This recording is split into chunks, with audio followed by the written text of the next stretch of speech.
Assalamualaikum, brothers and sisters. It's me again, Oyao Theresa, and welcome back to my YouTube channel. So today I'm gonna be reacting on 10 surprising facts about Islam. So last time I've been reacting on the 600 priests converting to Islam. So I was being curious about this. So without any further ado, let's start watching. Islam is a religion that has become a staple here on FTD Facts, and there's still so much more that can be said about Islam on a whole. So guys, welcome back to another episode of FTD Facts. My name is Leroy Kenton, and I'm sharing just 10 surprising and interesting facts about Islam. So let's go. Starting at number 10, it's important to know that Islam is the name of the religion, and a person who practices Islam is known as a Muslim. The adjective Islamic usually refers to objects and places and things, not are the people though. Islam So are you the wouldn't religion. say the Islamic people, you would say the Muslim people.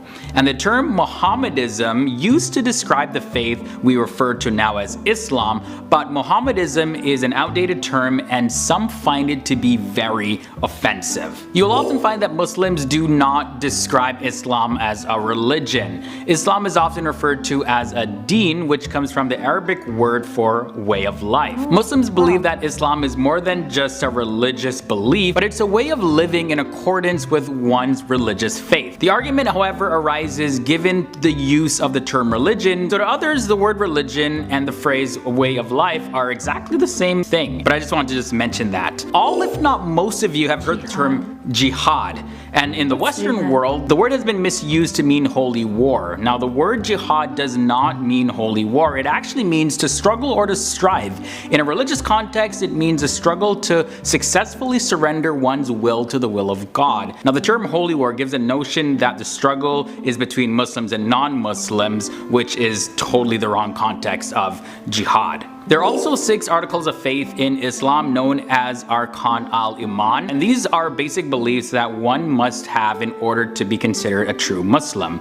There's a belief in one God, the belief in all the true prophets of God, belief in the original scriptures revealed to Moses, David, as well as the Prophet Muhammad. There's a belief in angels, belief in the day of judgment and the hereafter, and finally the belief in predestination by God, or in other words, fate. In relation to Christianity, you may have heard that Christianity and Islam are basically the same religion, right? Well, in the Christian belief, they believe that Jesus died for the sins of humanity, and that's completely foreign in the Islamic concept. So the two religions are not in agreement based on the central teaching there. Islam teaches that one day, the day of judgment will happen and every person will be resurrected and will be accountable to God for every word or deed that they've done. So a practicing Muslim is always striving to be righteous while hoping and praying for God's acceptance. Whereas in Christianity, Jesus dies as a substitute for the sins of everyone that has lived in the past, present, and future.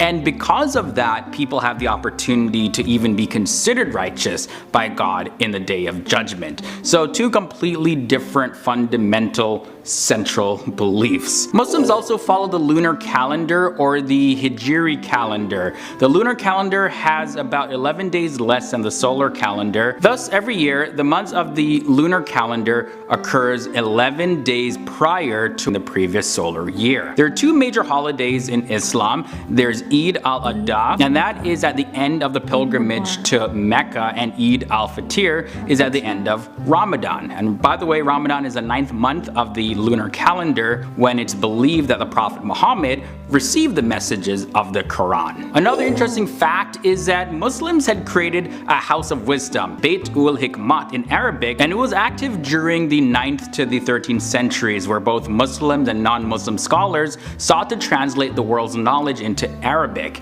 Many classic works that might have otherwise been lost were preserved in Arabic and Persian and later translated into languages like Turkish, Hebrew, as well as Latin. Only 3 more facts left, and this one, very interesting. So in Islam, Allah has 99 names, and each of the name has a meaning, and Muslims believe that God has revealed 99 names or attributes in the Quran. And it's through these names that one can come to know the Creator, and a few of these names are, obviously I'm not going to go through all 99 of them, but there's Ar-Rahman, meaning the All-Merciful. There's Al-Alim, and that means the all-knowing or the omniscient. Al-Wali means the protecting friend, patron, and helper. And finally, Ar-Razak, that's the ever-providing. Yeah, it's pretty fascinating. If you want to know more, just Google names of Allah. Second last fact is that if all really Qurans in the world today were destroyed, the original Arabic would still remain. This is because millions of Muslims called Hafiz, or guardians or memorizers depending on the context,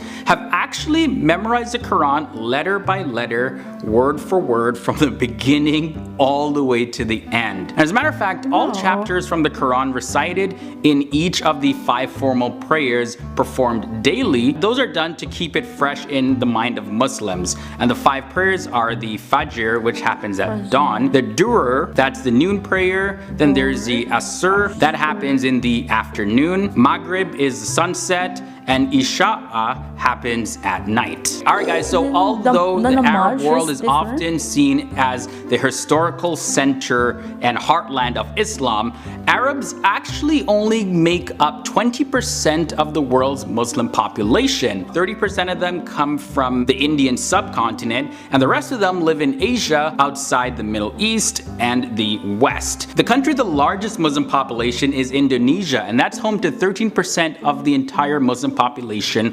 worldwide. Islam is also the largest religion in the entire continent of Africa. Mind blown, right? Yeah, I know. It's usually just always associated with Arabs, especially here in the West. But anyways guys, that's all the facts I have for you in this episode, and as we presented these facts about Islam, you probably just begin to see exactly where Muslims are coming from, or at least have a better idea. We do these videos to help educate people around the world about the different countries, cultures, people, religions, all that good stuff, in hopes to have each of us understand each other so that we can move forward, build bridges, make the world a better place. Wow, that was really interesting. So I was really shocked. Like, it was really like, tell me like, there's are 99 names of Allah. Wow, I was really surprised to hear that. And yes, my question is like there's are 5, so I know that Muslims pray 5 times a day. So what is namaz is that they where you pray? Is that where you pray? Because I have friend, he will just tell me I will do namaz, something like that. I guess I thought it was a prayer, but we don't know, is it a pray or it's a place where you will pray. So yeah, that was really make me confused. So I was really amazed because as what he tell from the top 10, so this top 10 facts, so how he explained it is really understandable. So yeah guys, thank you so much, and before I'm going to end this video, please don't forget to subscribe my YouTube channel and hit notification bell that you've been notified on my next videos. Thank you so much once again. I'm Oyao, Theresa. May God bless you and have a nice day.